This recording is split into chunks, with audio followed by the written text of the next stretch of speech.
Hello friends, I am Mourani from Purva Bardhaman, West Bengal.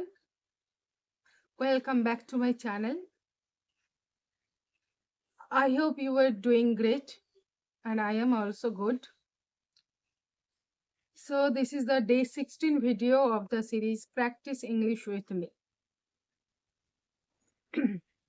I know some of you in beginner level you face lot of criticism.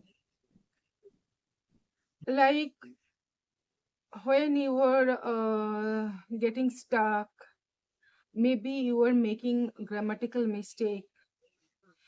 People may laugh at you. This time, your confidence goes down.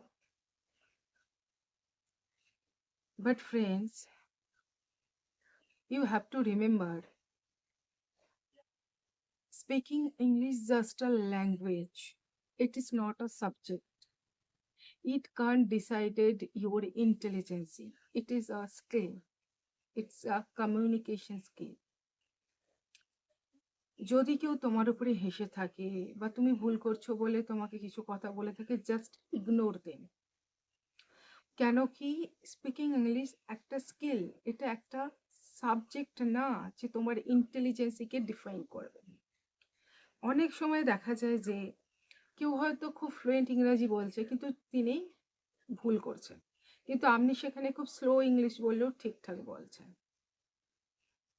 আর আপনি যদি কোনো mistake করেনও, I mean grammatical mistake, সেটা থেকে আপনি শিখছেন। And of course যদি কোনো কিছু ভুল করে থাকেন সেটা থেকে শিখুন, সেটাকে শোধরানোর চেষ্টা করুন।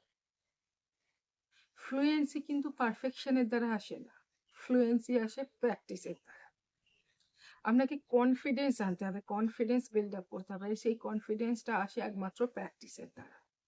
প্রচুর প্র্যাকটিস করুন, তাহলেই দেখবেন আপনার যে এই সমস্যা, গ্রামাটিক্যাল মিস্টেক বা মিসপ্রোনাউন্সিয়েশন বা ল্যাক অফ ভোকাবুলারি, এই সমস্যাগুলো মিটে যাবে। প্রত্যেক দিন 10 থেকে 15 মিনিট প্র্যাকটিস করুন, তাহলেই দেখবেন এই সমস্যা থেকে বেরিয়ে আসছেন।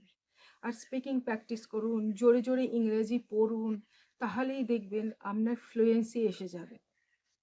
আর যদি কেউ হাসে, যদি কেউ কোনো কথা বলে, your English is not good, you are making lot of mistake, okay just ignore them, because you are a beginner, you are learning. আর don't compare with yourself with others. তোমার জার্নির সাথে অন্য কারো জার্নিকে কম্পেয়ার করো না, because তোমার journey different, তার জার্নি ডিফারেন্ট। তোমার জার্নির সাথে অন্য কারোর জার্নির কোনো সম্পর্ক নেই। তারা হয়তো দেখা যাবে 15-20 বছর ধরে ইংরেজি বলছে, কিন্তু তোমার জার্নিটা সম্পূর্ণ আলাদা। তুমি হয়তো দেখা যাবে 2-3 মাস কি 6 মাস ইংরেজি বলছো, সো সেখানে তো ডিফারেন্স আসবে। সো প্র্যাকটিস করো, প্র্যাকটিস করলেই দেখবে কনফিডেন্স আসবে। কনফিডেন্স কিন্তু পারফেকশনের দ্বারা আসে, কনফিডেন্স আসে প্র্যাকটিসের দ্বারা। কখনোই কিন্তু তোমার ইংরেজি বলা তোমার ইন্টেলিজেন্সিকে, তোমার ইন্টেলেকচুয়ালিটিকে ডিফাইন করে না। হয়তো দেখা যাবে যে তুমি বলতে গিয়ে হোঁচট খাচ্ছ, কিন্তু তোমার ভিতরে যে চিন্তা ভাবনা, তোমার যে থট, সেটা অনেক বেশি স্ট্রং যারা ইংরেজিতে বলছে তাদের থেকে। সো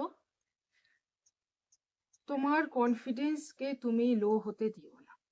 কনফিডেন্স আনার একটাই মাত্র উপায় হচ্ছে প্র্যাকটিস। প্র্যাকটিস করো প্রত্যেক দিন, তাহলেই দেখবে তোমার কনফিডেন্স অটোমেটিক্যালি গ্রো আপ হয়েছে।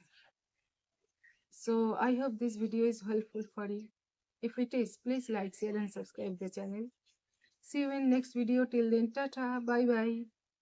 Have a nice day.